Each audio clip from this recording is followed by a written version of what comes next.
भाई मैंने आप तो गालुआ देखी क्या ब्रह्म गालुआ देखी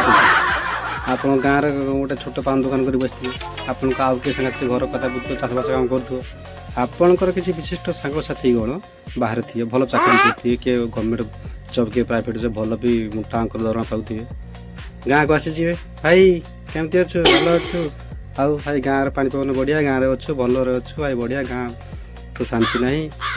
तुम चुप थ किसी कहून ए कथा कह कारण कौन जान